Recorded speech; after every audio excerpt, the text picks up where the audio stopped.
जनाब 23 फरवरी 2025 को दुबई के इंटरनेशनल क्रिकेट स्टेडियम में पाकिस्तान और इंडिया के दरमियान मैच खेला जाएगा चैंपियंस ट्रॉफी 2025 का।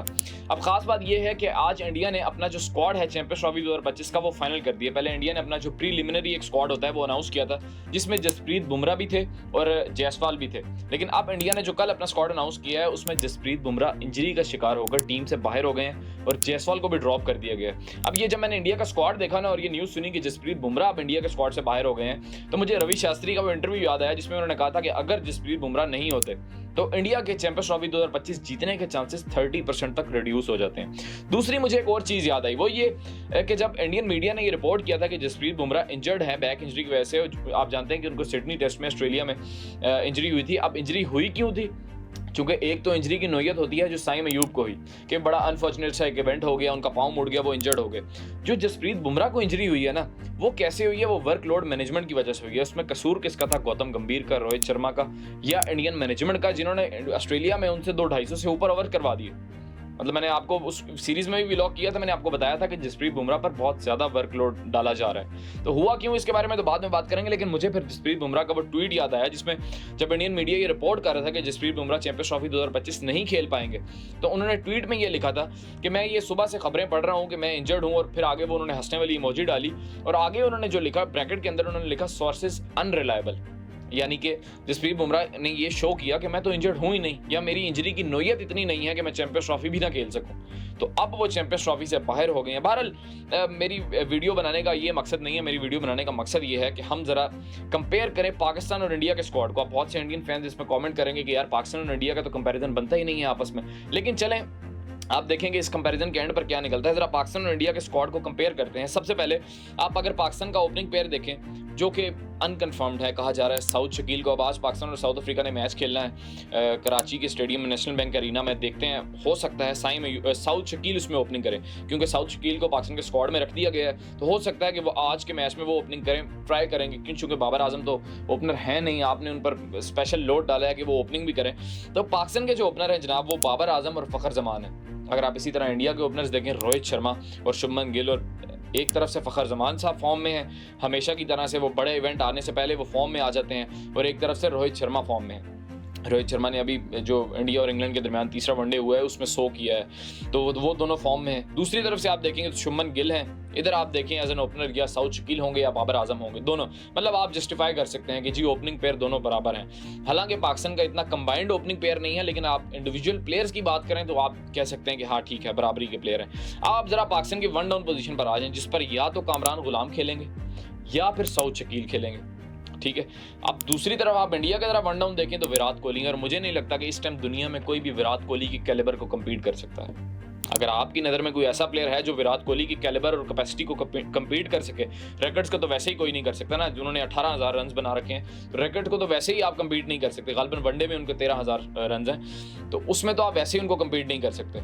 अगर कोई इस टाइम दुनिया में विराट कोहली की कैपेबिलिटी को कम्पीट कर सकता है तो वो आप कमेंट में ज़रूर लिखिएगा, मुझे उसका नाम नहीं आता। अब आप चलें ज़रा आगे, पाकिस्तान के मिडिल ऑर्डर में ज़रा हम जाते हैं। यहाँ पर साउथ शकील का नाम आता है, या सलमान अली आगा, या टू डाउन की आप बात करें तो रिजवान का नाम आता है, ठीक है। इसी तरह आप जरा इंडिया के स्क्वाड में जाएं और आप वहां देखें कि टू डाउन कौन आ सकता है, तो केएल राहुल आ सकता है या श्रेयस अय्यर आ सकता है। इन दोनों में से मोस्ट प्रॉब्ली श्रेयस अय्यर वहां पर आएगा। तो ये भी आप चलें जस्टिफिकेबल है कि रिजवान आप एक तरफ देखें, चूंकि रिजवान ने टू डाउन आना है तो मैं इसलिए कंपेयर कर रहा हूँ, वरना रिजवान का कंपैरिजन ऋषभ पंत से या केएल राहुल से बनता है। लेकिन आप श्रेयस अय्यर को कंपेयर कर लें सलमान अली आगा से, उन दोनों की बैटिंग कैपेबिलिटीज को आप कंपेयर कर लें। सलमान अली आगा तो हम एज एन ऑफ स्पिनर भी यूज़ करेंगे, ये भी जस्टिफिकेबल है।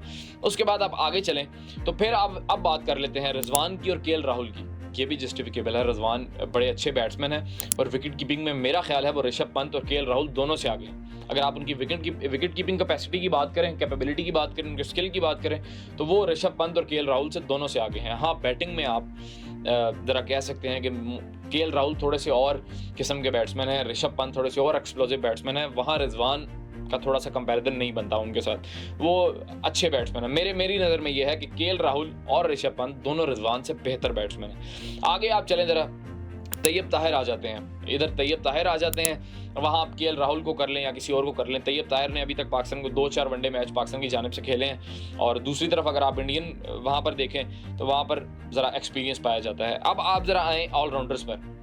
पहला ऑलराउंडर जो इंडिया ने ऐड किया है वो है हार्दिक पांड्या। हार्दिक पांड्या को कौन नहीं जानता। अब आप पाकिस्तान के सबके दिलों की शान ज़रा उठाकर देखें, फ़हीम अशरफ साहब हैं। फ़हीम अशरफ साहब 2 साल बाद पाकिस्तान की टीम में वापस आ रहे हैं। लास्ट टाइम उन्होंने 2023 का एशिया कप खेला था और अब वो दोबारा वापस आ रहे हैं। डायरेक्ट कैसे आ रहे हैं ये हमें नहीं पता भाई साहब। तो बहरहाल फ़हीम अशरफ साहब वो हैं जिनके पिछले 20 मैचेस में 100 की बॉलिंग एवरेज है, 9 की बैटिंग एवरेज है और उनकी जो वनडे कैरियर में बैटिंग एवरेज है वो 20 की है। तो आप अंदाज़ा लगाएं कि कंपैरिजन बनता है या नहीं बनता। बनता है तब भी लिखिएगा, नहीं बनता तब भी लिखिएगा। बहरहाल ये हम कंपेयर कर रहे हैं इंडिया पाकिस्तान के स्क्वाड को, तो वहाँ हार्दिक पांड्या हैं, यहाँ जनाब बेन स्टोक्स कह रहा हूँ, फ़हीम अशरफ साहब हैं। तो आप ऑलराउंडर्स में ज़रा आगे आएँ, तो आप ज़रा लेफ्ट आर्म स्पिनर्स पे आप जाएं। इंडिया ने जो पहला लेफ्ट आर्म स्पिनर जो कि ऑलराउंडर भी आप कह सकते हैं वो रविंद्र जडेजा को रखा है। Ravindra Jadeja world class fielder, world class bowler और world class batsman. Sir Ravindra Jadeja basically उनको खिताब मिला हुआ है इंडिया में। यहाँ पर आप आएँ तो सर खुशदिल शाह साहब। मैं को मॉक नहीं कर रहा पाकिस्तान के स्क्वाड को, जस्ट मैं स्टैट्स का और उनकी कैपेबिलिटीज और स्किल का कंपैरिजन कर रहा हूँ। और आप भी अगर आपकी कोई राय हो आप ज़रूर लिखिएगा। तो यहाँ पर खुशदिल शाह साहब हैं जिनको पहले मैच में ट्राई नेशंस, खुशदिल शाह साहब भी बेसिकली 2 साल बाद टीम में वापस आए हैं। लास्ट जो इन्होंने वनडे खेला था वो इंग्लैंड के खिलाफ खेला था, जो इंग्लैंड की टीम 2022 में पाकिस्तान आई थी। 3 साल बाद ये टीम में वापस आ रहे हैं। और बेसिकली चूंकि साइम अयूब बाहर हुए तो हमें एक एक्स्ट्रा बॉलिंग ऑप्शन चाहिए था, इसलिए हमने खुशदिल शाह को पाकिस्तान के स्क्वाड में रखा और बीपीएल की परफॉर्मेंस पर रखा।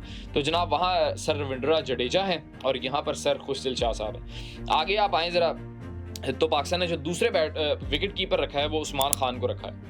उस्मान खान को पाकिस्तान ने दूसरा विकेट कीपर बैट्समैन रखा है।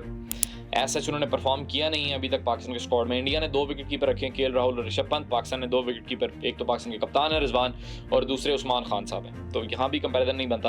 अब प्रॉब्लम जहाँ पर आ रहा है ना, पाकिस्तान अपने स्पिन डिपार्टमेंट में लैग करता है, जबकि इंडिया के पास 5 स्पिनर हैं जिसमें जडेजा है, जिसमें वरुण चक्रवर्ती हैं जो कि जायसवाल की जगह पर टीम में आप फाइनल स्क्वाड में आए हैं, जिसमें अक्षर पटेल हैं, वाशिंगटन सुंदर हैं और कुलदीप यादव हैं। ये 5 स्पिनर हैं इंडिया के पास, जिसमें से 3 ऑलराउंडर हैं और 2 मेन स्पिनर हैं। ऑलराउंडर में जडेजा आ जाते हैं, वाशिंगटन सुंदर आ जाते हैं, अक्षर पटेल आ जाते हैं और जो मेन स्पिनर हैं वो कुलदीप यादव हैं और वरुण चक्रवर्ती हैं, जिनका अभी ओडीआई डेब्यू हुआ।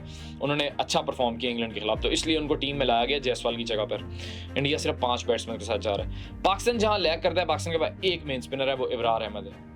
Out of mind out of side, मुझे तो समझ नहीं आती भाई ये क्या डिसीजन है। बहरहाल होप सो, इब्रार ने पहले मैच में भी अच्छी बॉलिंग की थी, लेकिन इब्रार अकेला क्या ही कर लेगा दुबई की विकेट पर।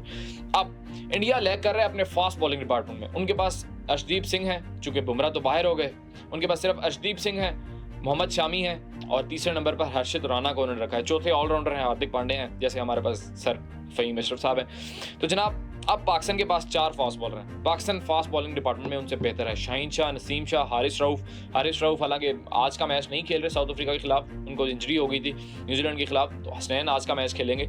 और पाकिस्तान के पास जो चौथे फास्ट बॉलर हैं वो मोहम्मद हसनैन है। तो पाकिस्तान का जो फास्ट बॉलिंग डिपार्टमेंट है वो स्ट्रॉन्ग है इंडिया से, ठीक है।